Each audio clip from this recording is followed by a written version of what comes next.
మా latest videos కోసం మా ఈ తెలుగు న్యూస్ ఛానల్ సబ్స్క్రైబ్ చేసి గంట సింబల్ యాక్టివేట్ చేసుకోండి. దిష్టి అనేది అత్యంత భయంకరమైనది. మన చుట్టుప్రక్కల ఉండే వారి దృష్టి మనపై ఎక్కువ ప్రభావం చూపుతూ ఉంటుంది. అగ్ని ఏ వ్యక్తికి దగ్గరగా ఉంటుందో ఆ వ్యక్తికి కాలుతుంది. అగ్ని దూరంగా ఉన్నప్పుడు వ్యక్తిపై ప్రభావం చూపించదు. ఈ విధంగా ప్రతిరోజు మన చుట్టుప్రక్కల ఉండే వారి దృష్టి వలన మన జీవితంలో సమస్యలు రావటము, ఆర్థిక ఇబ్బందులు మొదలవటము, అనారోగ్య సమస్యలు రావటం, అప్పులు బాధలు పెరగటము, జీవితంలో పతనం కావటం జరుగుతూ ఉంటుంది. తిరుమలలో కూడా ప్రతి ఉదయం వెంకటేశ్వర స్వామి వారికి దిష్టి తీస్తూ ఉంటారు. ఎందుకంటే భక్తులు చూపు వలన కలియుగ దైవమైనటువంటి వెంకటేశ్వర స్వామి వారికి కూడా దిష్టి తగులుతుంది. అందుకోసం ప్రతిరోజు ఉదయం తిరుమల వెంకటేశ్వర స్వామికి దిష్టి తీస్తూ ఉంటారు. ఈ ప్రకారంగా చూస్తే మానవుడి దిష్టి ఎంతో ప్రమాదకరం. సాధారణంగా మన చుట్టూ ఉండేవారు మనపై రెండు అభిప్రాయాలను కలిగి ఉంటారు. ఒకటి మంచి అభిప్రాయం, మరి ఒకటి చెడు అభిప్రాయం. చెడు అభిప్రాయం కలిగిన వ్యక్తులు మన చుట్టుప్రక్కల ఉండటం వలన మనపై వారు ద్వేషాన్ని కలిగి ఉంటారు. కావున వారు మనకు ఎటువంటి మంచి జరిగినా, మంచి పేరు వస్తున్నా, మంచి వస్తువులు కొనుక్కుంటున్నా, ఇలా మనం అనేక రకాలుగా బాగుపడుతూ ఉంటే అది సహించలేక మనపై వారు చెడు దృష్టిని పెడుతూ ఉంటారు. దీని వలన నానా సమస్యలు ఎదురవుతూ ఉంటాయి. మన చుట్టుప్రక్కల ఉండే వారి దృష్టి మరింత తీవ్రంగా మనపై ప్రభావం చూపుతూ ఉంటుంది. ఎందుకంటే వారు తరచుగా మనకు కనిపిస్తూ ఉంటారు. మన జీవితాలను, మనం చేసే ప్రతి పనులను గమనిస్తూ ఉంటారు.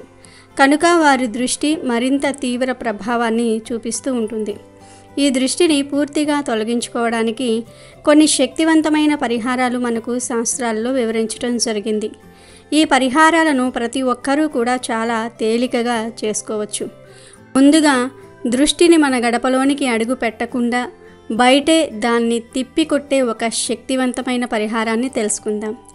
ఆ తరువాత మనపై దిష్టి పడకుండా ఉండే పరిహారాన్ని నేర్చుకుందాం. మరి ఆ పరిహారాలు ఏమిటో తెలుసుకునే ముందు ఫ్రెండ్స్, ఫస్ట్ అయితే ఈ వీడియోకి ఒక లైక్ కొట్టి మా ఛానల్ని సబ్స్క్రైబ్ చేసుకుని మాకు సపోర్ట్ చేయండి. ఇప్పుడు చెప్పుకోబోయే మొదటి పరిహారం ఇంటిని రక్షిస్తుంది. ముందుగా మన ఇంటిపై దృష్టి పడకుండా చూసుకోవటం ముఖ్యం. మన ఇల్లు బాగుంటేనే మనం అందులో సుఖంగా జీవించగలం. ఒక వ్యక్తి ఇంట్లో ఒక పెంటకుప్పను విడిచిపెడితే ఇల్లు ఎంత బాగున్నా కూడా మన ఇంట్లో ఉండే ఆ పెంటకుప్ప కారణంగా వచ్చే దుర్వాసన వల్ల ఇంట్లో సుఖంగా జీవించలేం. అదేవిధంగా ఎదుటివారి చెడు దృష్టి మన ఇంటిపై పడితే అందులో ఉన్న మనం కూడా సుఖంగా జీవించలేం. ఈ నరదృష్టి మన ఇంటిపై పడకుండా ఉండాలంటే హనుమంత్ దోష దృష్టి సంహారం అనే అత్యంత శక్తివంతమైన ప్రక్రియ ఒకటి ఉంది. ఇది చాలా తేలికైనది కూడా. ఈ పరిహారం అత్యంత తీవ్రంగా పనిచేస్తుంది. ఈ ప్రక్రియ చేసిన తర్వాత పంచముఖ హనుమ యొక్క స్వరూపం ఇంటి చుట్టూ తిరుగుతూ ఉంటుంది. అందువల్ల ఎటువంటి దిష్టి గుమ్మం దాటి లోపలికి రాలేదు. ఈ ప్రక్రియను మంగళవారం లేదా శనివారం మాత్రమే చేయవలసి ఉంటుంది. ఈ ప్రక్రియను ప్రతి వారం చేసుకోవచ్చు, లేదా మనకు ఉండే శత్రువులను బట్టి నెలకు ఒక్కసారైనా సరే చేసుకోవటం మంచిది. ఏమీ లేదు, మంగళవారం ఉదయం స్నానం చేసి పంచముఖ హనుమకు పూజ చేయాలి. తర్వాత హనుమకు ఎదురుగా ఒక రాగి చెంబులో నీళ్లను ఉంచి దానిలో ఒక తమలపాకును ఉంచాలి. రాగి చెంబుపై కుడి చేతిని ఉంచి శ్రీ పంచముఖ హనుమత్ మహామామ రక్షరక్ష శ్రీరామదూత ఆవాహయామి అనే మంత్రాన్ని 24 సార్లు జపించాలి. తర్వాత ఈ నీటిని తమలపాకుతో ఇంటి చుట్టుప్రక్కల చల్లుతూ వచ్చి చివరిగా ఇంటి ముందు చల్లి ఆ నీరు పూర్తిగా అయిపోయే వరకు ఆ తమలపాకును ఉపయోగించి ఇంటి ముందు చల్లుతూ ఉండాలి. ఇంటి చుట్టూ తిరిగి నీటిని చల్లుతున్న సమయంలో మనం ముందుగా పూజ చేసిన పంచముఖ హనుమాన్ ఫోటోను కూడా మనతో పాటు తీసుకుని వచ్చి ఇంటి చుట్టూ తిప్పుతూ ఆ నీటిని చల్లుతూ ఉండాలి.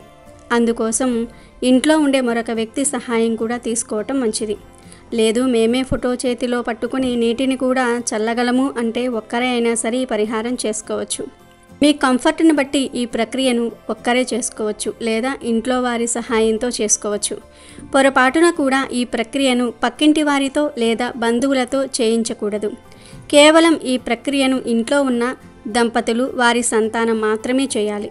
ఇలా నీటిని చల్లిన తర్వాత ఆ తమలపాకును ఇంట్లోకి తీసుకొని వచ్చి దానిపై గంధంతో శ్రీరామ అని రాసి శ్రీరాముడి పాదాల వద్ద పెట్టండి. ఈ ప్రక్రియ బ్రహ్మ ముహూర్తంలో చేయాలి. అప్పుడు చేయలేని వారు సూర్యోదయ సమయంలో చేసుకోవచ్చు. ఈ ప్రక్రియను నెలకు ఒక్కసారి చేస్తే సరిపోతుంది. ఇది అంతటి శక్తివంతమైన ప్రక్రియ. ఈ ప్రక్రియను చేసిన తర్వాత కొన్నిసార్లు రాత్రి సమయంలో ఇంటి చుట్టూ గాలి శబ్దం వినిపిస్తూ ఉంటుంది. ఎందుకంటే హనుమ వాయుదేవుడి అంశ.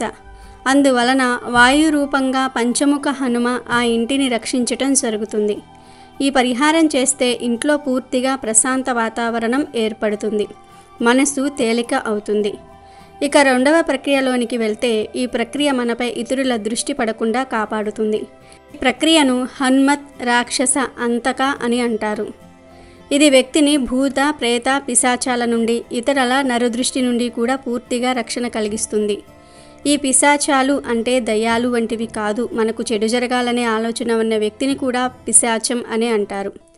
అటువంటి చెడు దృష్టిని ఈ పరిహారంతో చాలా తేలికగా తొలగించుకోవచ్చు. ఈ పరిహారం చేసే సమయంలో కొన్ని జాగ్రత్తలు తీసుకోవాల్సి ఉంటుంది. ఈ పరిహారం చేసే ముందు 1 వారం లేదా 3 రోజులు రామనామాన్ని జపించాలి. అప్పుడే ఈ పరిహారం చేయడానికి అర్హత లభిస్తుంది. ఇలా ఎందుకు చేయాలి అంటే రామనామాన్ని జపిస్తే సకల పాపాలు తొలగిపోతాయి. అలాగే హనుమ అనుగ్రహం పొందాలంటే ముందుగా రాముడిని ఆరాధించాలి. పురాణాల ప్రకారం రామనామం ఎక్కడ వినిపిస్తుందో, ఎవరు రామనామాన్ని స్మరిస్తూ ఉంటారో నేను అక్కడ సజీవ రూపంలో ఉంటాను, వారిని నేను అనుగ్రహిస్తాను అని హనుమ శ్రీరాముడికి మాట ఇచ్చాడు.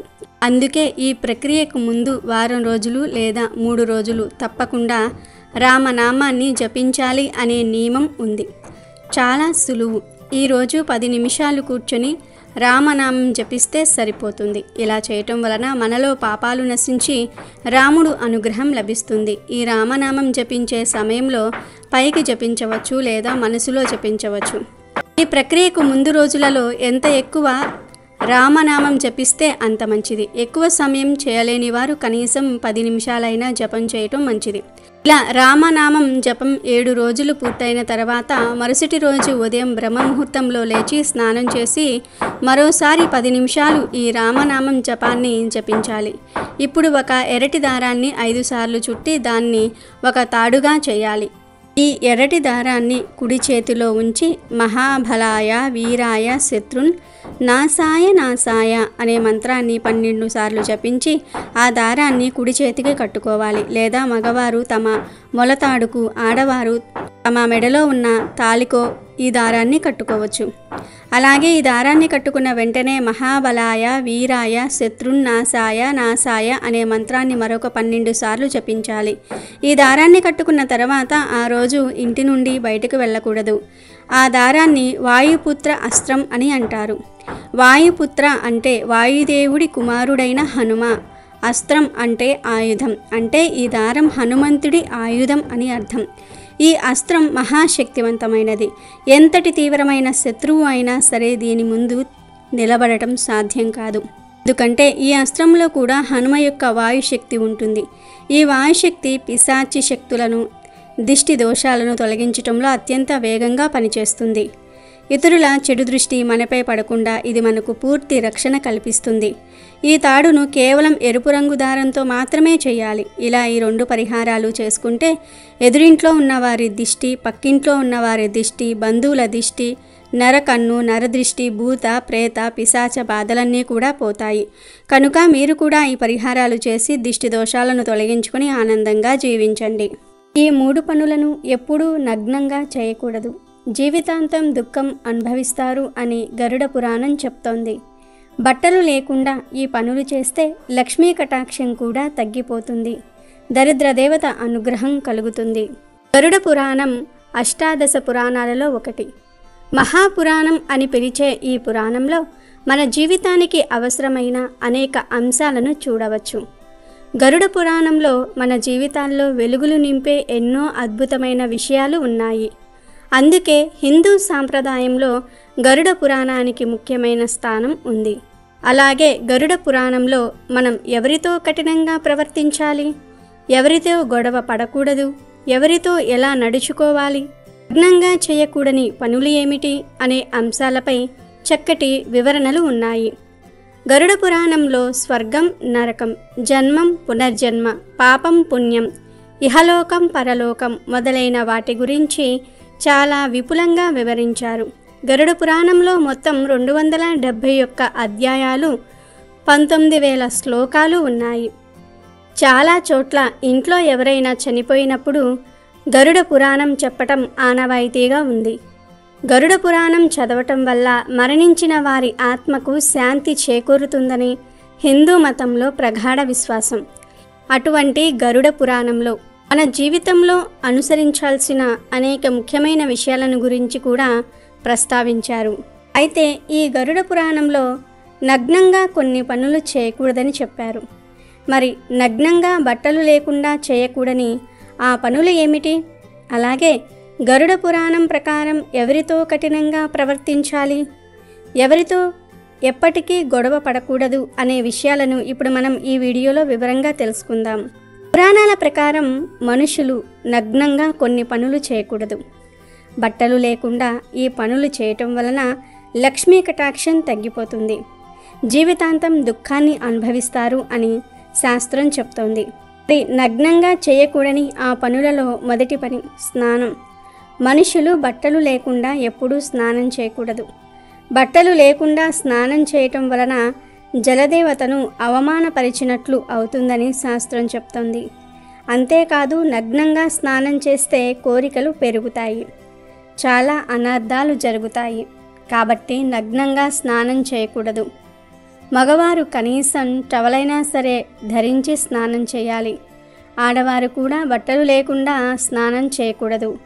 బాత్రూంలో అయినా సరే ఏదో ఒక వస్త్రం ధరించి స్నానం చేయాలి. ఇది శాస్త్రం చెప్పిన విషయం. అలాగే నగ్నంగా చేయకూడని రెండవ పని ఏమిటి అంటే నిద్రించకూడదు. ఎప్పుడూ కూడా బట్టలు లేకుండా నిద్రపోకూడదు. చాలామంది శరీరంపై దుస్తులు లేకుండా నిద్రిస్తూ ఉంటారు. కానీ అలా దుస్తులు లేకుండా నిద్రిస్తే చాలా రకాలైన దరిద్రాలు పడతాయని పురాణాలు చెప్తూ ఉన్నాయి. ఎందుకంటే మనం నిద్రించే సమయంలో మన పూర్వీకులు అంటే తాతలు, ముత్తాతలు, చనిపోయిన తల్లిదండ్రులు మనల్ని చూడడానికి వస్తారు.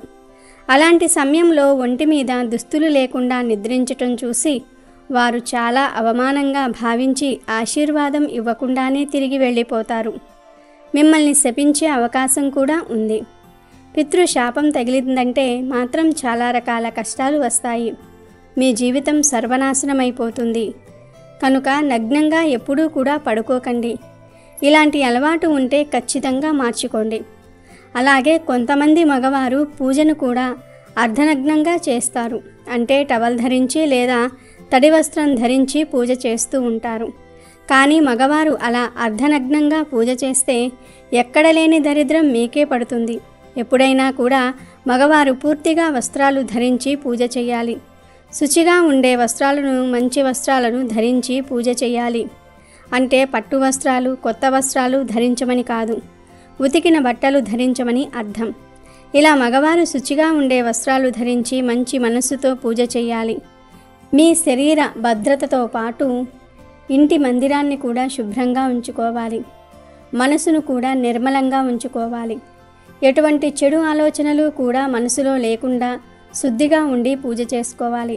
అంతేగాని అర్ధనగ్నంగా ఎప్పుడూ పూజ చేయవద్దు. దాని వలన పూజకు ఫలితం రాకపోగా దేవతల శాపానికి గురి అయ్యే అవకాశం ఉంది. స్నానం చేసేటప్పుడు, నిద్రించేటప్పుడు, పూజ చేసేటప్పుడు ఈ 3 పనులు చేసేటప్పుడు నగ్నంగా ఉండకూడదు అని గరుడ పురాణం చెప్పింది.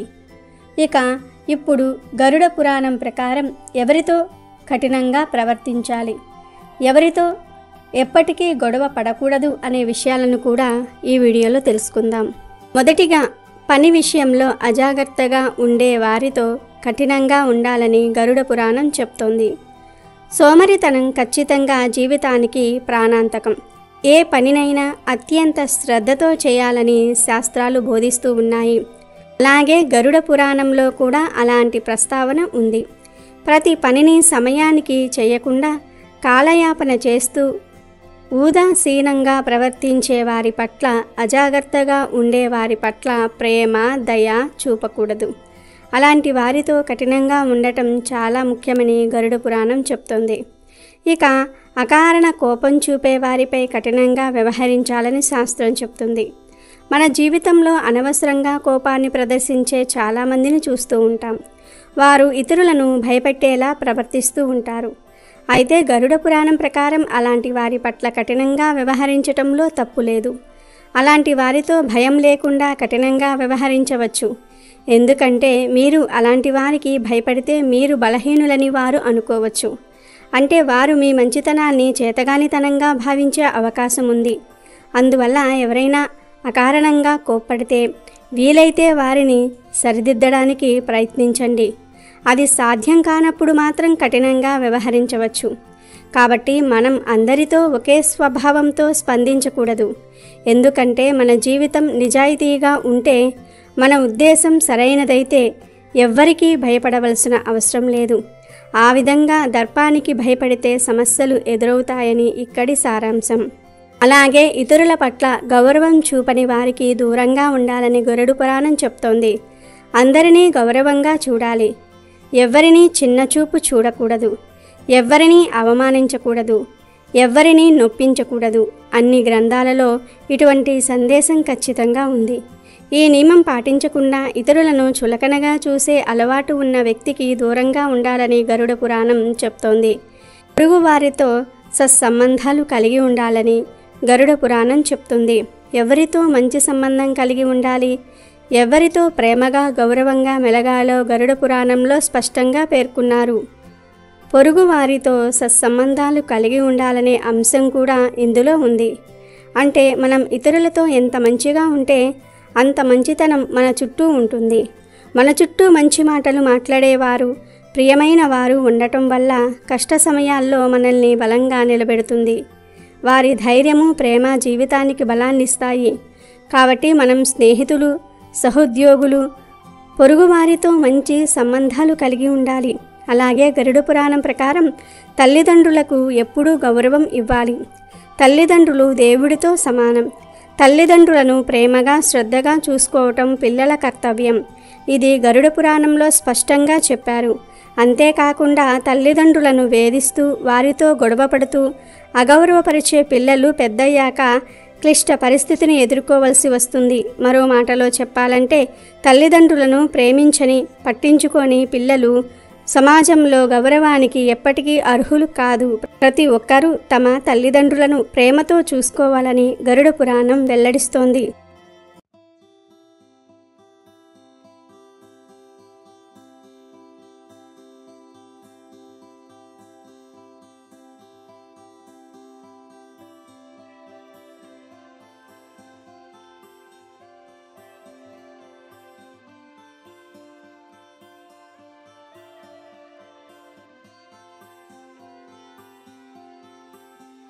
అమెజాన్లో బెస్ట్ డిస్కౌంట్స్ కోసం వీడియో డిస్క్రిప్షన్లో లింకు ఉంది, చూడండి. అలాగే మా టెలిగ్రామ్ ఛానల్ సబ్స్క్రైబ్ చేసుకోండి.